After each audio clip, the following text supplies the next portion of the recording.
The wedding gown weighed more than Ilara's future. Ivory silk cascaded to the floor in waves that pooled around her feet like a burial shroud. Seed pearls dotted the bodice in patterns meant to symbolize fertility and fortune. The seamstresses had worked for 3 months to create this masterpiece. Ilara wanted to tear it from her body and set it ablaze. "Stop fidgeting." Her mother's voice was sharp as she adjusted the veil. "You should be grateful. Lord Draven could have chosen any woman in Valdoria." Grateful. The word tasted like ash. Ilara stared at her reflection in the mirror, barely recognizing the pale creature who stared back. Dark circles shadowed her gray eyes despite the powder her handmaids had applied. Her black hair had been twisted into an elaborate arrangement that pulled at her scalp. She looked like a doll. A pretty, lifeless thing to be displayed and used. "The ceremony begins in 1 hour," her mother continued. "Your father is already receiving guests." Lord Draven arrived at dawn with 50 men. 50 men. Not guests. Guards. A show of force to remind everyone that the Ashford family's wealth could crush any who opposed this union. Ilara's hands trembled as she smoothed the silk over her hips. She had met Lord Draven Ashford exactly twice. The first time, she had been 15, presented to him like livestock at a market. He had looked at her with cold assessment, nodded once to her father, and spoken not a single word to her directly. The second time was last night. He had cornered her in the corridor outside her chambers, pressed her against the stone wall, and whispered what he intended to do to her once she was legally his. His breath had smelled of wine and something rotten. "I have waited 8 years for you to ripen," he had said, his fingers digging bruises into her arms. "Tomorrow night, I will finally taste what I've purchased." Ilara had not slept since. "Mother," her voice emerged as barely a whisper, "I cannot do this." The slap came without warning, snapping her head to the side. "You ungrateful child." Her mother's face had gone red with fury. "Do you know what your father sacrificed to secure this match?" Ilara pressed her hand to her stinging cheek, tears blurring her vision. But beneath the pain, something else stirred. That strange sense she had always possessed the ability to feel what others felt, to sense the truth beneath their words. Her mother was afraid. Desperately, terribly afraid. Not for Ilara's happiness, but for something else entirely. "Get yourself composed," her mother snapped. "I will return in half an hour to escort you to the chapel." The door slammed, the lock clicking into place from outside. Ilara stood frozen, listening to her mother's footsteps fade. Then, moving on instinct, she rushed to the window. 3 stories below, the courtyard bustled with activity, and there, near the eastern gate, a small caravan of covered wagons was preparing to depart. Merchants, travelers passing through who had stopped to water their horses. The wagons were heading north, toward the Thornwood Pass. Away from here, away from Draven, away from everything. Ilara's heart hammered against her ribs. The rational part of her mind screamed that this was madness. She had no money, no provisions, and no plan. But if she stayed, she closed her eyes and felt it again, that dark, oily sensation she had experienced last night when Draven pressed against her. Whatever Lord Draven Ashford was, he was not simply a cruel man. He was something worse. "I would rather die in the wilderness than let him touch me again." The decision crystallized in an instant. Ilara tore the veil from her hair, kicked off the delicate slippers, and grabbed the plain servant's cloak hanging near the door. The wedding gown was impossible to remove alone, but she managed to hike up the heavy skirts and tie them in knots around her thighs. The ivy climbing the tower wall was old and thick. Ilara had climbed it as a child, escaping to the gardens when her lessons grew tedious. "Please let it hold my weight." She swung her legs over the ledge and began to climb down. The ivy groaned but held. When her feet touched solid ground, she nearly sobbed with relief. She pulled the cloak around herself and hurried toward the eastern gate. One wagon sat slightly apart from the others, its canvas flap hanging loose. Ilara didn't hesitate. She hoisted herself inside, burrowing between bolts of dark fabric and animal furs. She pulled a heavy pelt over herself completely and pressed her hand over her mouth to muffle her breathing. Minutes passed. An eternity. Then voices. The creak of wood. The wagon lurched as someone climbed onto the driver's seat. A command was barked in a language she didn't recognize, and the wheels began to turn. I did it. The wagon traveled for hours. Ilara drifted in and out of anxious consciousness. The furs were warm, almost unnaturally so, carrying a strange scent, wood smoke and pine and something wild. She was just beginning to believe she might actually escape when the wagon stopped abruptly. Silence. Then footsteps, heavy and deliberate, moving around to the back. The canvas flap was torn aside, and gray daylight flooded her hiding place. A man stood there, tall, impossibly tall, with shoulders broad enough to block out the sky. His dark hair fell past his jaw, framing a face of sharp angles and brutal beauty, A scar traced a pale line from his temple to his cheekbone, but it was his eyes that stopped her heart. Amber and bright as molten metal, with pupils that seemed to contract and expand as he studied her. Not human eyes, something else entirely. "You can come out now, little runaway." His voice was low, rough, carrying a northern accent. "I've known you were there since the moment you climbed inside." Ilara's body refused to move. She lay frozen among the firs, staring up at the man whose lupine gaze pinned her in place. Every instinct screamed at her to run, but her limbs had turned to stone. "I said, come out."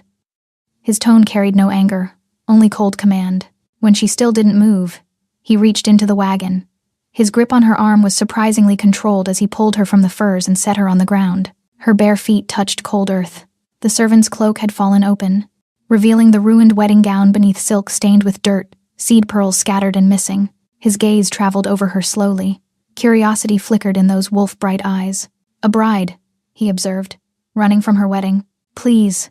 The word came out cracked. "I'll give you anything. Just don't take me back."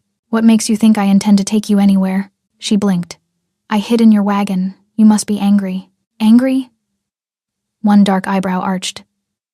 "I'm curious. There's a difference." Ilara became aware of their surroundings. They had stopped in a forest clearing, far from any road. The other wagons were nowhere in sight.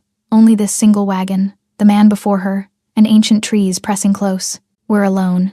She reached out with her gift, trying to sense what lay beneath this stranger's calm exterior. She felt almost nothing.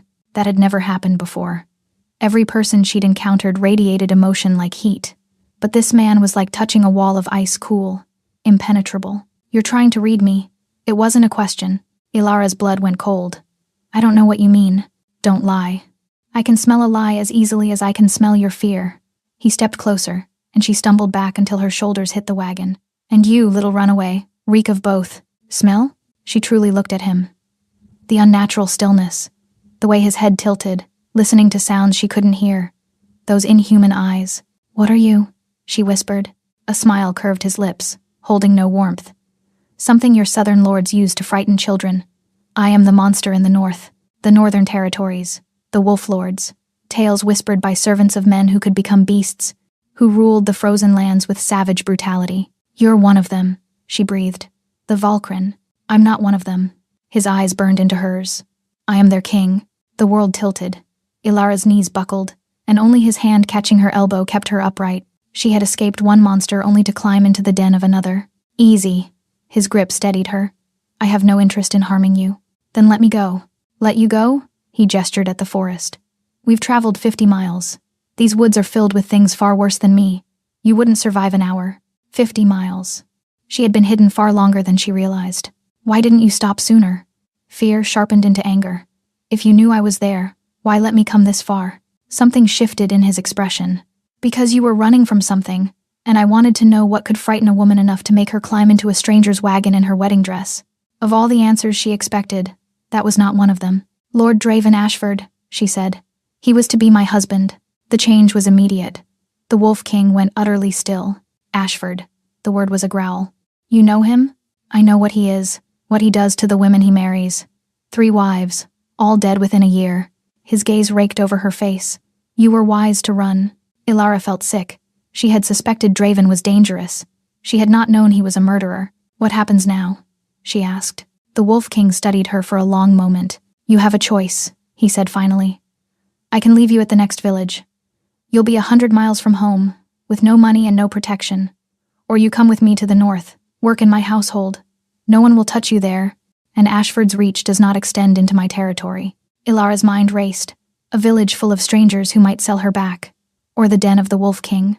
But he let me come this far when he could have thrown me out. She reached out with her gift again, pushing harder against that wall. For an instant, it cracked, and she felt something that made her breath catch. Loneliness. Vast and ancient. Then the wall slammed back into place. "You have a dangerous gift, little runaway." "Ilara." She lifted her chin. "My name is Ilara." That almost smile returned, warmer this time. "Ilara," he repeated, and the sound of her name and his rough accent did strange things to her pulse. "I am Kale, and you still haven't given me your answer." She looked at the dark forest, then back at the Wolf King with his impossible eyes. "I'll come with you," she said. They traveled north for 3 days. Kale had given her a proper cloak, thick gray wool lined with fur. He provided dried meat, hard bread, and a water skin he refilled at every stream. He did not touch her again. He barely even looked at her. During the day, Ilara rode in the wagon while Kale drove, his broad back a silent wall between them. At night, he made camp with efficient movements, built a fire, and disappeared into the darkness for hours. She knew what he was doing. She could hear it, distant howls answered by others. He was running with his kind, shedding his human form for something wilder. Ilara should have been terrified. Instead, she found herself straining to hear those howls, feeling an inexplicable pull toward the sound. Something is wrong with me. On the third night, Kael returned earlier than usual. Ilara was sitting by the fire, wrapped in her cloak. She heard his approach and looked up to find him at the edge of the firelight. He was shirtless despite the cold, his torso marked with scars that told stories of battles survived. His dark hair was damp, clinging to his jaw, and his eyes seemed brighter, more wild. "You should be sleeping," he said. "I can't." Ilara hugged her knees. "I keep dreaming of him, of Draven." Kael settled onto the fallen log across from her. Flames painted shadows across his face. "Tell me about these dreams." Something about the darkness loosened her tongue. "They're not normal dreams. I see things, feel things. Sometimes they come true."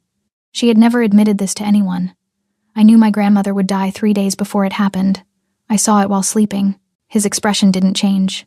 "You're a seer." "I don't know what I am." Ilara's voice cracked. "I thought everyone could feel what others felt. I didn't realize I was different until I started speaking about it in my father." She stopped. "Your father what?" "He beat me, told me I was cursed, that if anyone found out, they would burn me as a witch." The fire crackled between them. When Ilara looked up, Kael was watching her intently. "In the north," he said quietly, "we don't burn people for their gifts. We honor them." The words hit her like a physical blow. Honor.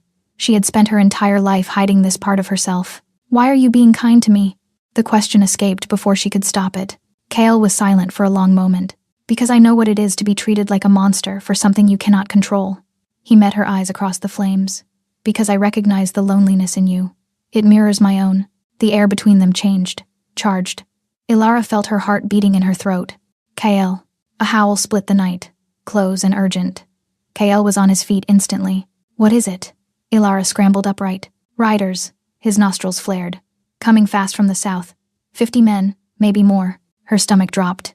"Draven. He sent hunters." His eyes had brightened further, pupils narrowing to slits. "They'll reach us within the hour. Then we run." "No. If they catch your scent, they'll never stop."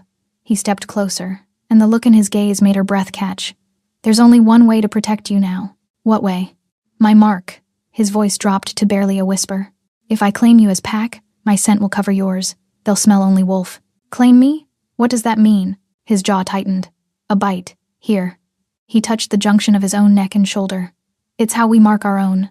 The howls were closer now. Ilara could hear hoofbeats in the distance. "Do it," she said. "Ilara, you don't understand. I understand that Draven will do far worse if he catches me." She tilted her head, exposing her throat. "Do it. Now." Kael made a sound low in his chest. His hands gripped her shoulders, steadying her. "Forgive me," he whispered. Then his head dipped, his lips brushed her neck, and his teeth sank deep. Pain exploded through Ilara's body. She screamed. The sound caught in her throat as fire raced through her veins. Kael's arms wrapped around her, holding her upright as her knees buckled. But the pain was already changing, becoming heat that spread from the wound through her chest, her limbs, her core.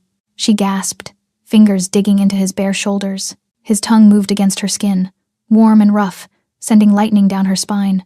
She heard herself make a sound she didn't recognize, raw and desperate. Then Kael pulled back, breathing ragged, eyes wild.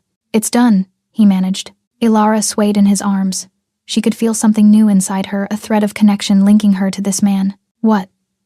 She couldn't form words. "Sleep now." Kael lifted her easily. "Your body needs to adjust. The riders will find nothing but wolves." His voice was the last thing she heard. "Sleep, Ilara. You're safe now." Ilara woke to voices speaking in an unfamiliar language. Her body felt strange, heavy, and light at once. She tried to open her eyes, but her lids refused. So she lay still, letting the words wash over her. 2 women. Their tones suggested concern, perhaps argument, and beneath their voices, she could feel something she had never experienced before. Their emotions. Vivid, overwhelming worry and curiosity pressing against her mind like hands against glass. "What's happening to me?" Ilara forced her eyes open. She lay in a grand bed draped in furs. Stone walls surrounded her, hung with tapestries depicting wolves beneath silver moons. A fire crackled in an enormous hearth.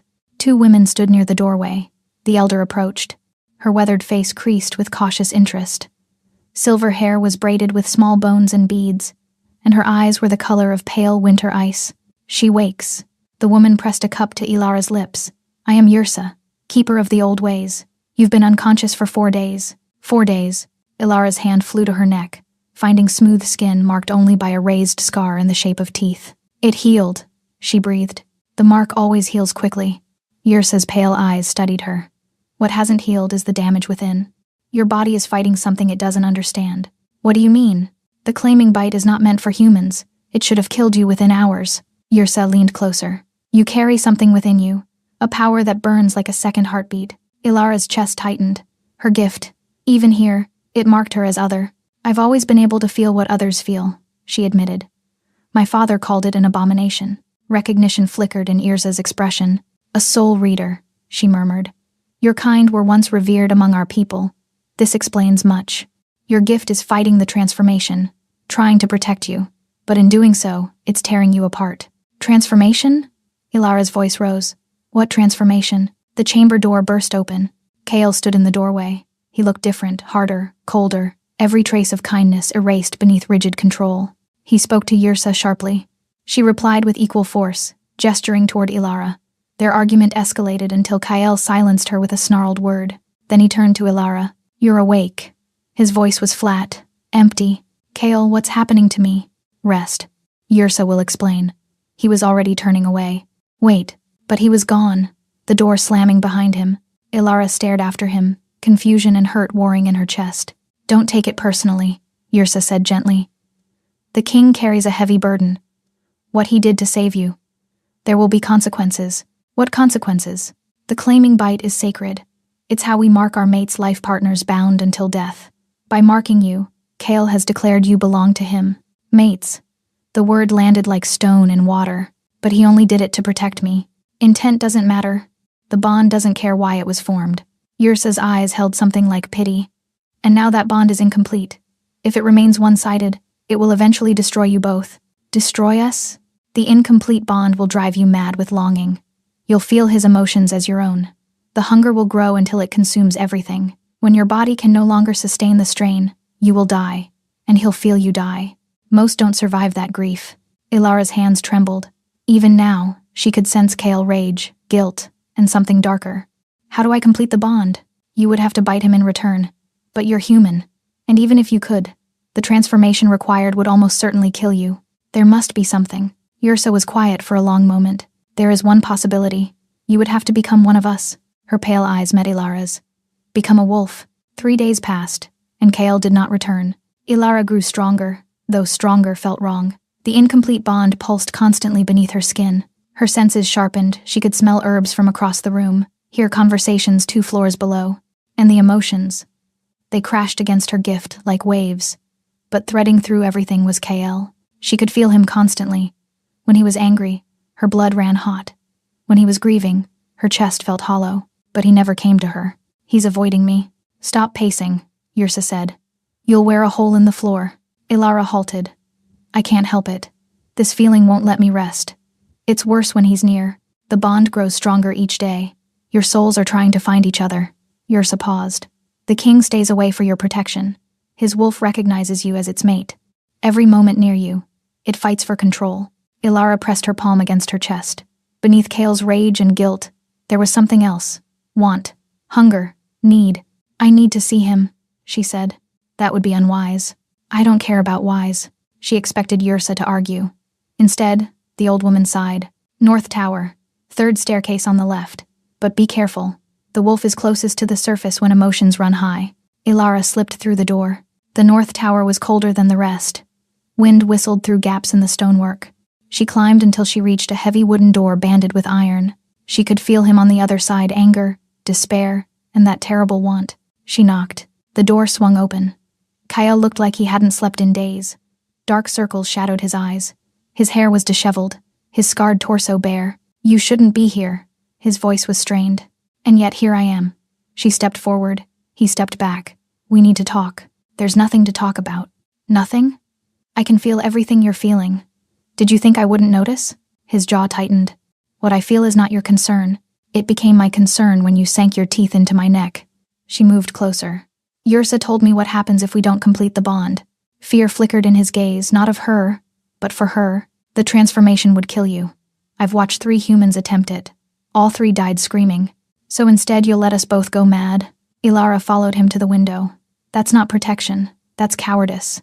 He spun to face her, wildness in his eyes. The amber had brightened to molten gold. Cowardice? I am trying to save your life. By staying away? By torturing yourself? She pressed her palm against his chest. His heart hammered beneath her hand. I didn't ask you to sacrifice your sanity for mine. If I complete the bond, you'll be tied to me forever. Bound to a life in the frozen north, surrounded by wolves and war. I was bound to a monster before. Draven would have destroyed me piece by piece. She paused. But you looked at me and saw a person. Just me. Kael closed his eyes. She felt the war inside him, duty against desire. Ilara. Her name was a broken whisper. I'm not afraid of becoming like you. I'm afraid of losing you before I ever really had you. His control shattered. One moment they were standing apart. The next she was pressed against stone with his mouth claiming hers in a kiss that stole her breath.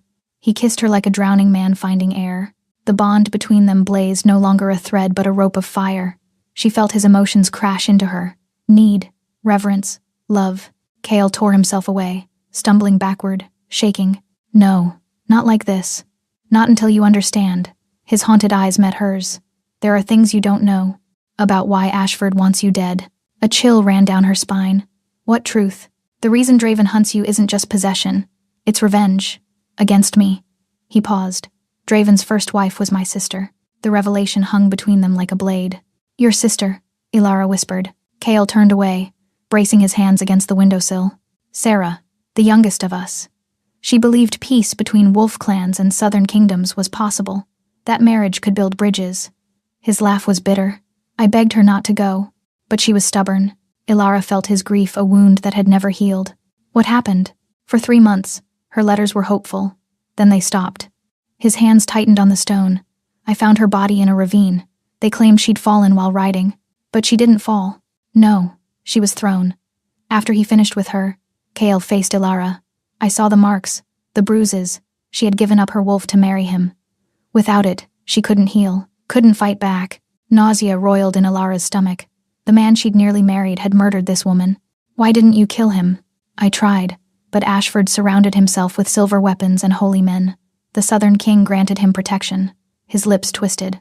I've watched him for years, waiting for a mistake. Then you climbed into my wagon. The implications crashed over her. You knew who I was from the beginning. I smelled Ashford's mark on your belongings. His expression was unreadable. I wanted to understand why he chose you. A cold knot formed in her chest. So, I was a piece in your game. At first, the admission was quiet. But that changed. You changed it. When? The first night, when you told me about your gift. He stepped closer. I saw Sira in you, the same courage, and I knew if I let Ashford take you, I'd condemn another woman to the same fate. She wanted to rage at him, but she could feel his truth, guilt, grief, the desperate need to protect her. You should have told me. Would you have trusted me? She couldn't answer. Draven knows you're here, Kael continued. He's gathering an army, silver weapons, wolfsbane. He's not coming to reclaim his bride. He's coming to destroy everything. How? The incomplete bond. If he captures you, forces you to reject me publicly, the backlash could kill me. If he can't capture you, he'll kill you instead. Kael's expression hardened. Either way, he destroys the Wolf King. There has to be something we can do. There is. Complete the bond before he arrives. You'll have the strength of a true wolf mate. The transformation you said would kill me. The odds are against you. Perhaps 1 in 15 survive. He met her eyes. But if you don't try, Draven uses you to destroy us both anyway. Ilara felt the choice pressing down. Near certain death attempting transformation, or certain death at Draven's hands. Some choice. But reaching for Kael through the bond, feeling his fear for her, his desperate hope, she realized the choice was already made. When? Tomorrow night. The blood moon rises. Your chances are highest then. One day. One day to prepare for a ritual that would probably kill her. And yet, standing in the cold tower with the Wolf King watching her, Ilara felt something she hadn't experienced in years. Hope. Then we should stop wasting time. she said, and closed the distance between them. This time, when she kissed him, he didn't pull away. The blood moon rose over Valdris like a wound in the sky. Ilara stood in the sacred grove, surrounded by ancient stones that hummed with power. Torches flickered in a wide circle. Beyond the firelight, dozens of wolves watched from the darkness. Kale stood before her, stripped to the waist. Symbols had been painted across his chest, words in the old language. "You don't have to do this," he said. "We can find another way." "There is no other way." She touched his face. "You've spent 10 years trying to destroy Draven. Let me help you finish it. If you die, then I die fighting for something I chose." Yrsa approached with a stone chalice. "Drink the moon water. It will weaken the barriers between your soul and the wolf spirit. Then Kale must bite you again deeper to force the transformation. And if my body rejects it, you will die. Quickly, if we're fortunate." Ilara's hands trembled as she accepted the chalice. The liquid was impossibly cold, smelling of iron and ice, and something wild. "I'm ready." She drank. The moon water burned, spreading through her chest like frozen fire.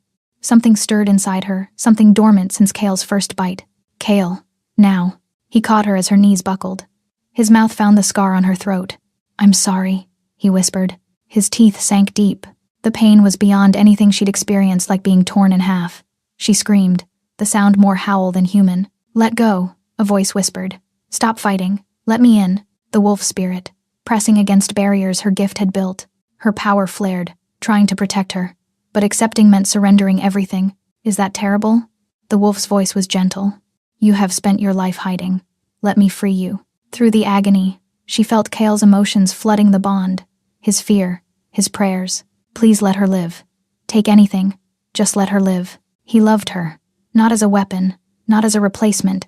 He loved her. "Yes," she told the wolf spirit. "Make me whole." She stopped fighting. Bones cracked and reformed. Muscles tore and rebuilt. Fur sprouted across flesh, no longer entirely human. The pain was immense, but beneath it, power. Ilara threw her head back and howled. When she opened her eyes, the world had changed. Colors sharper, sounds clearer. She looked down and saw silver-white fur covering 4 powerful legs. "I survived." A massive black wolf stood where Kale had been. He approached slowly, nose brushing her muzzle. "My heart, you're beautiful." Before she could respond, a horn blast shattered the silence. Beyond the grove, torches moved through darkness, an army approaching. "Draven." Kale's voice turned to ice. "He's early." Fury surged through Ilara's new wolf spirit. "Then let's end this." They ran. The pack fell in behind them, a river of wolves flowing through moonlit forest. Ilara's new body covered ground that would have taken her human form hours. They reached the battlefield as Draven's army crashed against the castle walls. Chaos reigned. Silver arrows flew. Wolfsbane smoke billowed. Wolves and soldiers clashed brutally. And there, at the center, mounted on a midnight stallion, was Draven Ashford. With her wolf senses, she detected what her human self had only sensed as wrongness. Darkness clung to him like a second skin, ancient, corrupted. "He's not fully human," Kale's voice cut through. He sold himself to the shadow. Draven's gaze found them. His lips curved with malice. He raised one hand, darkness gathering like smoke. "There you are, my little runaway." The shadow strike came without warning, not aimed at her. It hit Kale full in the chest, sending him crashing to earth. Black tendrils wrapped around his wolf form, burrowing into flesh. "Kale!" She felt his agony through the bond shadow poison spreading through his veins. Fitting, Draven dismounted, walking toward Kale with leisurely confidence. The same poison that killed Sira. He drew a silver dagger. "But you get to watch your mate die first." Something snapped inside Ilara. Not the bond. Something older, the gift she'd hidden since childhood. It roared to life. Golden light exploded from her wolf form. Not just illumination, soul fire burning with combined strength of human gift and wolf spirit. Soul reader, Yrsa had called her. But she understood now. She could also write. Ilara reached into Draven, past shadows and corruption, down to the twisted core, and she burned it. Draven screamed. The shadows ignited, consumed by golden fire. He thrashed, clawed at himself, but there was nothing left to summon. Her light had found every shadow and turned it to ash. When the fire faded, there was nothing left but a scorch mark. Ilara collapsed, her wolf form flickering. She had given too much. Kale. She dragged herself toward him. Shadow tendrils were dissolving, but he was fading. The poison had gone too deep. She shifted back to human form, the cold air biting her bare skin, and crawled to where he lay, gray with spreading corruption. "Stay with me," She pressed her hands to his chest. You don't get to die. His eyes fluttered open. Ilara, you need to complete the bond. Still incomplete. She understood. Ilara leaned down, finding the junction of his neck and shoulder. Her human teeth weren't made for this, but her gift was. She let golden light flow through her mouth, her jaw, her will, and she bit down. Kale arched beneath her as soul fire flooded into him, burning away poison, rewriting corruption with light. The bond between them solidified, no longer fire but a bridge of gold. Mine, she thought fiercely. You are mine. Yours, came his response. Stronger now. Always yours. My heart, my soul, my mate. When Ilara pulled back, his eyes blazed pure gold. You saved me, he breathed. You saved me first. Around them, the battle had ended. Draven's army had scattered. The wolves of Valdris howled in victory. But Ilara had eyes only for the man beneath her. So what happens now? She asked. Kale reached up to touch her face. Now we live, he said. Together. He pulled her down for a kiss. And beneath the crimson moon, Ilara finally understood what she'd been searching for. Not escape, not safety, not even love. She had found where she belonged, and she was never running again. Thank you so much for listening. I hope you enjoyed the story. A big thank you to everyone who's following. Your support truly means the world to me.